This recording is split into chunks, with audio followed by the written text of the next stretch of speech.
इस वीडियो के द्वारा मैं आपको कुछ बताना चाहता हूं। इस समय आपकी स्क्रीन पर एक वर्ड है लूका का 8वां अध्याय और उसका 22 और 23 वचन।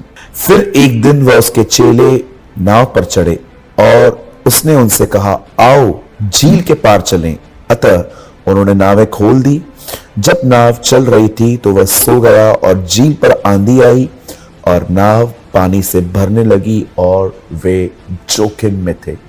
कुछ लोग कहते हैं जब हम प्रभु में आते हैं तो हमारी सारी तकलीफें सॉल्व हो जाती हैं।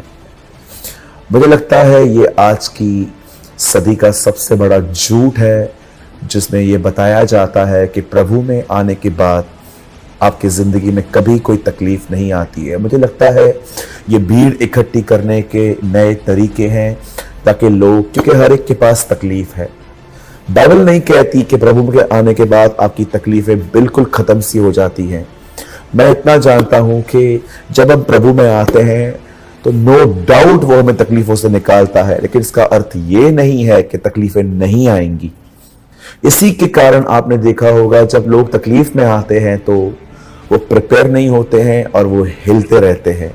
यहां पर लिखा है प्रभु यीशु मसीह झील के उस पार जाने पर था और वो अपने चेलों को कहता है, आओ हम झील के उस पार चलें। जब चेले और यीशु उस बोट में बैठ के उस तरफ जा ही रहे थे, कलाम कहता है एक तूफान उठा, एक आंधी उठी और पानी नाव में भरना शुरू हुआ।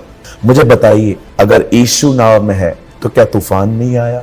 ये एक बहुत बड़ा झूठ है जो कहा जाता है कि आप प्रभु में आओ तकलीफें बंद सी हो जाएंगी। मैं हमेशा ये विश्वास करता हूं कि तकलीफें तो आएंगी, लेकिन खुदा मुझे हर तकलीफ से छुड़ाकर अपनी एक नई पहचान मुझे देगा।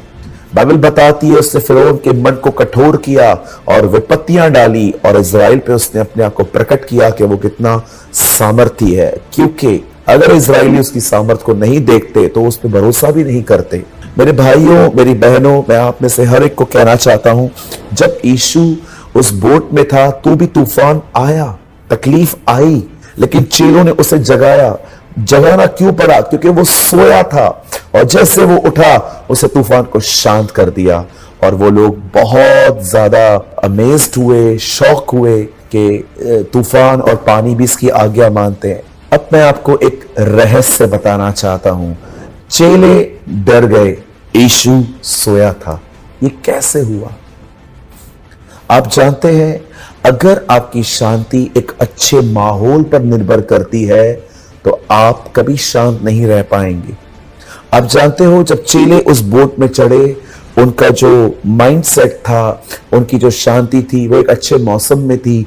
वो जब चल रहे होंगे वो बड़े शांत होंगे क्योंकि मौसम अच्छा था, पानी शांत था। लेकिन जब उनके हालात बिगड़े, उनकी शांति भी चली गई, वो परेशान हो गए और अपनी परेशानी में उन्होंने प्रभु को जगाया। लेकिन क्यों यीशु उस तूफान में सोया हुआ था? क्योंकि उसकी शांति एक अच्छे मौसम में नहीं, उसके स्वर्गीय पिता में थी। मैं आपको कहना चाहता हूं, मेरे भाइयों, मेरी बहनों, आज मैं आपसे पूछना चाहता हूं, आप इन दिनों में किस पर निर्भर हैं? आप इन दिनों में अगर खुश और दुखी हैं तो जानते क्यों हैं? क्योंकि जब तक हालात ठीक हैं हम खुश हैं, हालात बिगड़ते हैं हम बिखर जाते हैं।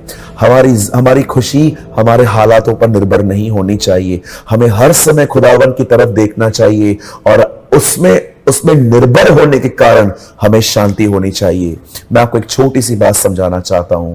कई बार हमारी जिंदगी में तकलीफें आती हैं, हम अपनी तकलीफों में इतने मिक्स हो जाते हैं, हम इतना सोचना शुरू कर देते हैं उस विषय में कि वो सारी चीजें हमारे अंदर आके डर, चिंता, एंजाइटी, होपलेसनेस सब पैदा करती है। और कई बार हम सोते भी हैं रात को तो हमारे दिमाग चलते रहते हैं, हम चिड़चिड़े से हो जाते हैं, हम अपनी सॉफ्ट जो एक कोमलता से बात करने का जो तरीका होता है हम वो खो देते हैं। क्यों? क्योंकि हम फ्रस्ट्रेट हो गए हैं। मेरे भाइयों, मेरी बहनों, हमेशा याद रखिए, जब भी आपके ऊपर तकलीफ आए, संकट आए, परेशानियां आए, लोग आपसे दुश्मनियां करें, लोग आपके लिए तरह तरह की बातें करें, विश्वास करिए और एक बात याद रखिए, आपको सीखना है कि कैसे इन चीजों को इग्नोर करके परमेश्वर की ओर निहारना है, उससे दुआएं करनी है, उसकी मदद के आने का इंतजार करना है।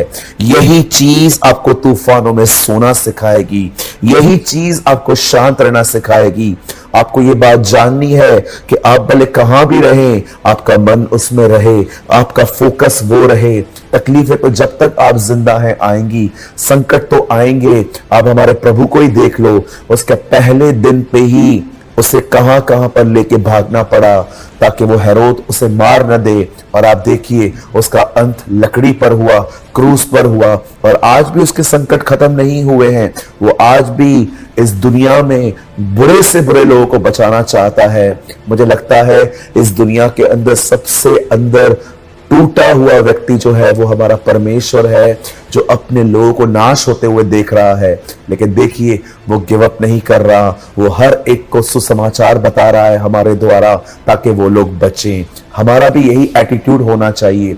मेरे भाइयों, मेरी बहनों, तूफान तो आएंगे, आंधियां तो आएंगी, बोट में पानी तो भरेगा, लेकिन अगर आपका ध्यान खुदा की तरफ से है, आप उसे पुकारते हैं, उसकी मदद का इंतजार करते हैं, मैं आपको कहना चाहता हूं वो आपको तूफानों में भी शांत रहना, सोना सिखा देगा।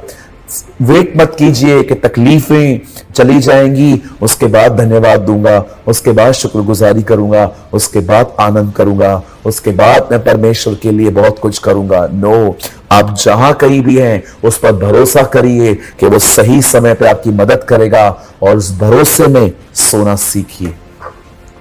कई बार जब हम रात को सोते हैं तो हम एक पिलो को लेते हैं, एक तकिए को लेते हैं। मुझे लगता है हमारे लिए तकिया परमेश्वर की प्रतिज्ञाएं हैं। आप जानते हो आज मैं इस वचन को क्यों प्रचार कर रहा हूं? क्योंकि मैंने इसमें एक प्रतिज्ञा देखी। यीशु ये नहीं कहता जाओ, यीशु कहता है आओ। इसका मतलब वो हमारे साथ है। मैं यीशु के नाम से कहता हूं, उसने आपको ये नहीं कहा है जाओ, उसने कहा है आओ। वो आपके साथ है, और अगर वो साथ है तो इसका मतलब ये नहीं है कि तूफान नहीं आएंगे, लेकिन याद रखिएगा वो आपको सिखाएगा कि कैसे तूफानों में सोना सीखते हैं, कैसे तूफानों में भरोसा करना सीखते हैं।